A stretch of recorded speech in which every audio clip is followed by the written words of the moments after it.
자유한국당 나경원 원내대표가 지난 12일 국회 교섭단체 대표 연설에서 문 대통령을 겨냥해 김정은 수석 부대변인 발언을 했습니다. 이후 나 원내대표는 한 언론을 인용했다며 문 대통령이 그런 얘기를 듣지 않게 해달라는 선의였다고 강조했습니다. 그 한 번 선의를 베풀어서인지 나경원 원내대표는 곧 못지않은 선의를 되돌려 봤습니다. 지난 15일 민주평화당 문정선 대변인은 반민특위로 국민이 분열했다는 발언을 한 나경원 원내대표를 겨냥해서 토착 왜구라는 논평을 내놓습니다. 수석 부대변인과 토착 왜구 발언 모두 구조는 다를 게 없습니다. 내용 판단은 듣는 분들이 알아서 하면 되고 싸움은 각 정당 소속 정치인들 몫입니다. 다만 이번 4.3 보궐선거 무대인 경남에서 선거에 나서는 후보들께 이 말씀을 드리고 싶습니다. 자기 입으로 자기 말을 하십시오. 그리고 책임을 피하지 마십시오. 경남도민의 후보가 만드는 지역 친근 시사방송 맥도날드 17회 시작합니다.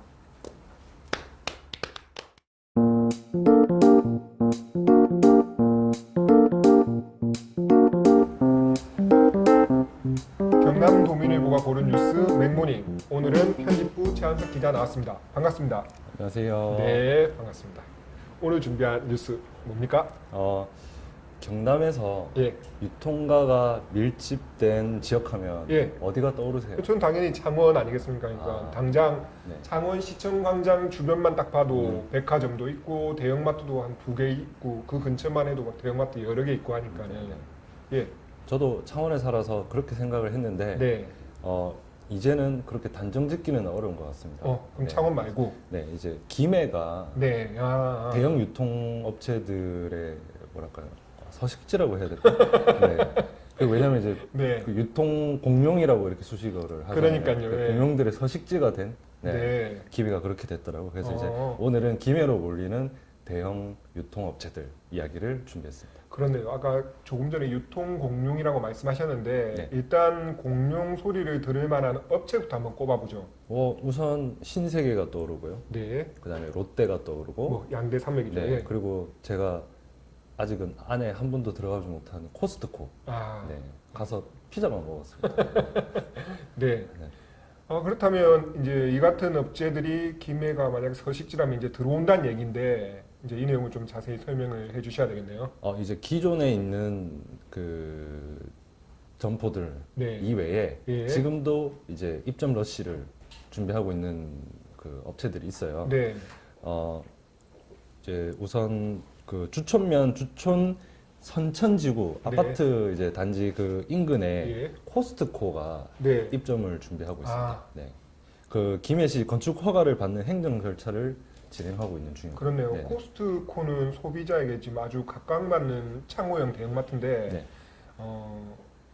제가 그 부산 코스트코 근처에 삽니다. 예. 코세권. 네, 고세권입니다. 주말 되면 울산이나 경남 각지에서 진짜 소비자들이 몰려오거든요. 네네. 그래서 되게 인기 많은 대형 매장인데 김해 코스트코 그렇다면 건축 허가 결과는 언제쯤 나오나요?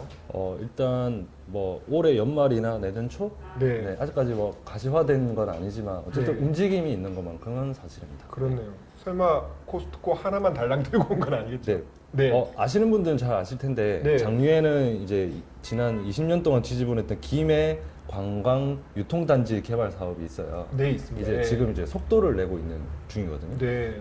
현재는 농수산물 센터랑 그다음에 그 아울렛. 롯데 아울렛 예. 그리고 이제 롯데 워터파크 등이 운영을 하고 있고 네, 네. 이제 추가 시설이 이제 들어올 예정인 거죠. 네. 그렇네요.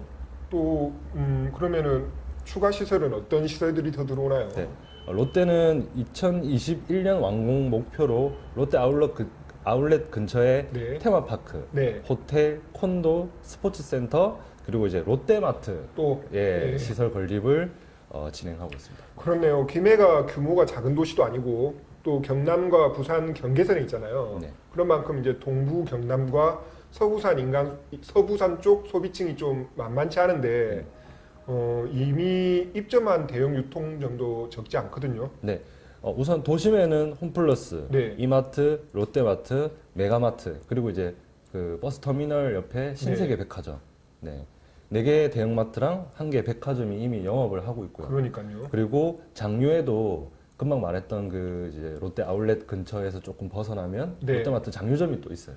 맞습니다. 그러니까 뭐 김해 도시 규모의 치고는 결코 작은 숫자가 그렇죠. 아니거든요. 네네네. 근데 이제 이거는 있는 거고 네, 추가로 이제 계속 또 들어올 예정이라는 거죠. 즉 네네. 그것도 규모가 상당히 크게 들어온다는 맞습니다. 얘기인데 일단 소비자 쪽에서는 뭔가 대형 유통점이 들어오고 상권이 형성되고 또 뭐 선택의 폭이 넓어진다는 점에서는 그렇죠. 뭐 좋아할 것 같은데 네. 당연히 대형 유통점이 들어오면 상권 붕괴에 대한 우려도 같이 세트로 따라오잖아요. 네. 네, 소비자는 우선 환영을 할 테고, 네, 지역 상권, 기존의 상권은 당연히 우려가 크겠죠. 네, 네.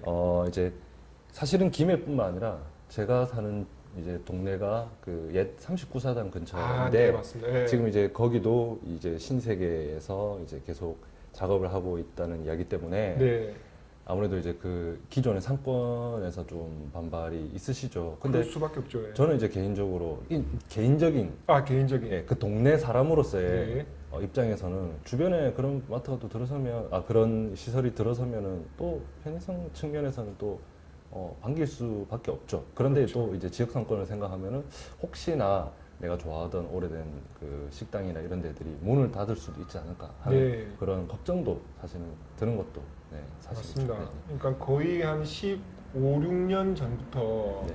대형마트가 그때는 흔하지는 않았으니까 한번 들어올 때마다 이렇게 기존 상권과 부딪히는 부분은 굉장히 심각한 문제로 언제든지 불거졌었는데 이제는 거의 그 수준도 넘어가거든. 그냥 아예 상권이나 뭐 이런 그 유통 전반적인 그 기반 자체가 네. 완전히 그냥 바뀐 것 같더라고요. 그래서 어쨌든 김해 같은 경우에는 이게 만약에 다 들어선다면 네, 상생도 고민해야겠지만 네, 이제 과밀화에 그럼요. 대한 대처 준비도 확실히 해야 나중에 안 좋은 일이 벌어지지 그렇겠죠. 않겠죠. 예, 아무래도. 뭐 깊이는 뭐 선택이고 갈수록 그 넓어지는 최한석 기자의 맥모닝 내일도 기대하겠습니다. 네. 지금까지 경남도민일보 편집부 최한석 기자였습니다. 네, 고맙습니다. 감사합니다.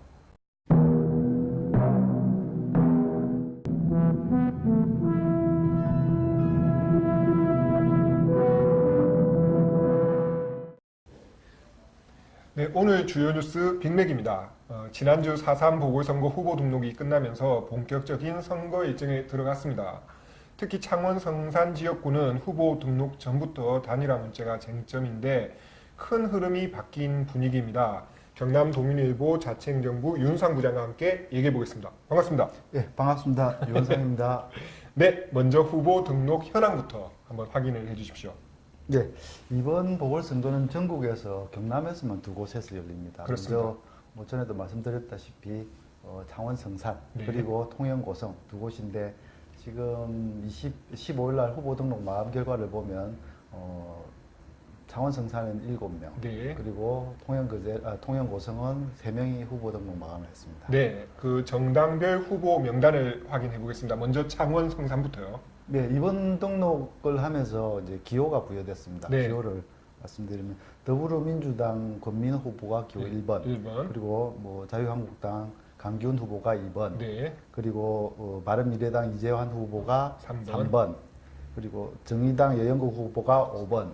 5번요. 예. 예, 4번이 없네요. 네, 4번이었습니다. 4번은 평화민주당 네. 배우이기 때문에 민중당의 손석형 후보가 6번, 6번. 그리고 대한애국당 진순정 후보가 7번, 7번. 그리고 무소속 김종서 후보가 6번으로 등록을 했습니다. 어, 8번으로 네. 등록을 했습니다. 그러니까 어쨌든 4번이 없습니다. 네, 4번이 후보는 없습니다. 7명이고 1번부터 8번까지. 네, 그렇습니다. 그럼 통영 고성은요? 통영은 더불어민주당 양문석 후보가 1번, 네. 그리고 이제 자유한국당 정전식 후보가 네. 2번, 그리고 대한애국당 박청정 후보가 3번으로 3자 대결로 진행했습니다. 여기는 또 3번이 번호를 3번을 봤나요? 6번입니다. 6번. 예. 그러면은 저도 헷갈립니다. 네, 헷갈리네요. 네. 그러니까는 통영 고성 지역은 1번, 2번, 6번, 6번. 이렇게 네. 세 분이 후보가 등록을 했고요. 네, 맞습니다. 저는 일단 다른 것보다 대한애국당이 2개 선거구 모두 후보로 낸 게 눈이 눈에 띄고요. 네. 먼저 후보 단일화 문제가 쟁점이던 창원 성산 선거구부터 보겠는데요. 네. 이른바 진보 진영 단일화를 내세우며 정의당과 민중당이 그 방식을 놓고 계속 조율을 했었는데 그렇죠. 예. 예, 이번에 좀 흐름이 확 바뀌었더라고요. 네, 그렇습니다. 이번에 이제 정의당하고 민중당의 진보 단일화 후보 계속 논의가 집중적으로 이루어지고 있었는데 네. 말씀하신 것처럼 그 단일화 방식, 이렇게 어떤 방식을 두고 할지를 갈등을 하다가 계속 접점을 못 찾고 있었습니다. 이 과중에 이제 민주당 권민호 후보가 네. 3자 원샷 단일화를 제안을 했고요. 네. 그 중에서 이제 정의당은 이제 이걸 수락을 해서 지금 현재 2자 단일화가 진척이 되고 있습니다. 네. 건물사를 타고 있는데 네. 이게 아마 25일까지 두 개 여론조사 기관의 결과를 종합해서 단일 후보를 뽑자 네. 이렇게 해서 정해져 있습니다. 네. 일단 뭐 다른 당은 좀 천천히 얘기해보고 민주당이 네. 적극적으로 나선 배경이 궁금해요. 그것도 예, 예. 정의당이 그렇죠. 원하는 여론조사 방식이잖아요. 그렇습니다. 그리고 네. 뭐 지금까지 공개된 여론조사 보면은 권민호 후보께서 그렇게 좀 돋보이는 지지율은 아니거든요. 네, 근데 이걸 그렇습니다. 예, 적극적으로 나선 이유가 먼저 궁금합니다. 말씀하신 것처럼 여론조사 자기 자신의 권민호 후보 여론조사 지지율이 최근의 지지율을 보면은 조금 이제 두각을 드러내지 못하고 조금 그런 분위기였거든요. 네. 그래서 그런 것들 상황을 종합한 정치적 셈법이 아닐까. 네. 일단 뭐 한꺼번에 하는 것보다 8강, 4강 뭐 이렇게 하는 게 네. 이제 뭐 전력을 집중할 수 있는 효과가 있으니까요, 그죠? 네네. 그래서 이제 일단 자기가 먼저 단일화 후보로 해서 승리 가능성을 높이겠다는 게 가장 큰 목적일 거고요. 두 번째 만약에 안 된다 해도 네. 이제 뭐 범진보 민주 진보 진영에 뭐 도왔다는 이런 이제 상황을 되니까 당 입장에서도 조금 부담을 덜 수가 있고 이게 뭐 좀 더 세밀하게 말씀드리면은 두 곳 선거구에서 다 이제 자유한국당에서 차지해버리면은 네. 앞으로 이제 뭐 심판론, 전국 심판론 나올 거고 네. 이런 걸 사전에 이런 상황을 차단하겠다 이런 셈법까지 다 계산된 거라고 볼 수 있는 거죠. 아 그렇겠네요. 예. 그러면 여기서 이제 민중당으로 넘어가면 예. 민중당은 요즘 말로 하자면 갑자기 아싸가 된 셈이잖아요. 그렇죠. 예, 그 앞으로 단일화 가능성이 여전히 남아 있나요? 예, 단일화 가능성은 전혀 없다고 할 수는 없는데 네. 갈수록 시간이 이제 촉박해지면서 점점 좁아지고 있는 거죠. 네. 계속 그 두 후보는 오늘도 이제 기자회견을 해서 또 원탁 회의에 돌아와서 다시 논의를 하자 이렇게 촉구를 하고 하는데 민중당에서는 계속 이견은 어떤 방식을 할 건가를 두고가 이견이 되고 접점을 못 찾고 있는 상황입니다. 네. 시간이 갈수록 좁아지니까 이제 확률이 점점 낮아질 수밖에 없는데 그래도 지금은 이제 앞으로 남은 시간에 가능하다면은 뭐 방식이나 이런 걸 떠나서 이제 통큰 뭐 당 후보나 뭐 진보 진영에서 통큰 결단을 하는 방식 아니면은 좀 어렵지 않겠나 이렇게 그렇죠. 보는 거죠. 예, 새로 절차를 만들기는 상당히 좀 까다로울 것 같다는 생각이 예, 드네요. 선거 날짜는 이제 이미 정해졌고요. 예. 단일화도 그 효과를 거두려면은 그 단일화 시한을 어차피 정해놓을 수밖에 없을 것 같은데 대략 네, 어떤 맞습니다. 시기를 보는지. 뭐 지역 정가에서 25일로 보고 있습니다. 네. 예전에 뭐 후보 선거 전날까지도 단일화가 되는 경우도 있거든요. 하면 뭐 되죠. 그런 예. 경우에는 뭐 대통령 선거처럼 이슈가 큰 선거에서는 그게 가능했는데 네. 단일화는 이제 뭐 승리를 위해서 하는 거잖아요. 그러니까 최대한 홍보도 돼야 되고 시너지가 발생해야 되는데 그 기간이 촉박하면 불가능한 거고 또 만일에 투표 용지가 인쇄되고 나서 두 후보가 다 동시에 기록돼 있으면 혼란을 줄 수가 있거든요. 그렇네요. 예. 그렇기 때문에 투표 용지가 26일 날 인쇄되는 아. 걸로 알고 있습니다. 네. 그러니까 앞에서 민주당하고 정의당하고 단일화 시한을 25일로 했던 것도 똑같은 이유입니다. 이게 투표 용지 인쇄 전에 정리를 하자. 단일화 이런 효과를 거예요. 극대화하기 위해서는 이제 시한이 그런 그 날인 거죠. 그렇네요. 선거 결과뿐 아니라 선거 이후에도 그 네. 정당으로서의 어떤 존재 근거까지 고려하면 각 정당마다 선택이 쉽지 않을 것 같네요. 그걸 계속 지켜보도록 하고요. 네. 통영 고성 선거 포인트도 간단하게 하나 좀 짚어보도록 하죠. 예. 네. 통영 고성도 이제 변수가 조금 생기는 네. 상황인데요. 예전에는 좀 단순했습니다. 이군현 의원 전 의원이 할 때는 단일 후보로 당선이 됐거든요. 그만큼 네. 보수세가 짙은 지역입니다. 아, 그렇습니다. 그러니까 네. 그냥 혼자 나와서 혼자 당선된 지역이죠. 예. 무투표 당선됐죠. 네네. 전국에서 유일하게 무투표 당선됐던 지역인데 이번에 예. 상황이 많이 바뀌었습니다. 특히 뭐 지금 김경수 지사가 고성 출신이고 그렇습니다. 예. 또 두 분 지자체장 통영 고성 지자체장이 다 민주당 소속입니다. 아, 그래서 상당히 상황이 좀 다르네. 바뀌었죠. 예. 바뀐 데다가 그런 말씀해 주십시오. 더군다나 그러니까 지금 통영 이제까지는 분위기가 달리 지자체장까지 지금 민주당에서 하고 있는 만큼 이제 그쪽 민주당 체제에서는 뭔가 이전과 달리 비빌 구석이 하나 생긴 것 같고요. 그렇죠. 반면에 이제 자유한국당은 이전과 달리 좀 공천 갈등으로 내부가 시끄럽더라고요. 예, 예, 그 내용 한번 전해주시죠. 공천 경선을 거쳐서 네. 이제 정점식 후보가 후보를 됐는데 서필현 후보와 이제 같이 했던 김동진 후보가 네. 최근에 이제 기자회견을 열고 경선 결과를 수긍하기 어렵다. 네. 뭐 똑같은 샘플을 했던 여론조사 기관에서 왜 이렇게 다른 결과가 나오냐. 네. 우리가 했던 조사하고도 너무 차이가 난다. 그래서 의혹을 뭐 제기를 하면서 당에 해명을 요구를 했죠. 네. 근데 당에서는 이의 제기를 했고, 이의가 없음을 네. 했고요. 그래서 이제 기자회견을 열고 탈당도 할 수 있다. 할 수 그렇게, 있다. 그렇게 이제 선포를 한 상황입니다. 그렇네요. 이렇게 되면 이제 정가에서는 조금 보는 게 좀 뭐 깊게 보는 게 이렇게 되면은 솔직히 그 전에는 이군현 후보 조직이 그 단일화된 조직 네. 그 조직에서 이렇게 보수 세력들이 뭐 힘을 보탰는데 이렇게 되면은 자기 조직을 선거에 보태줄까? 그렇지 않을 수도 있다.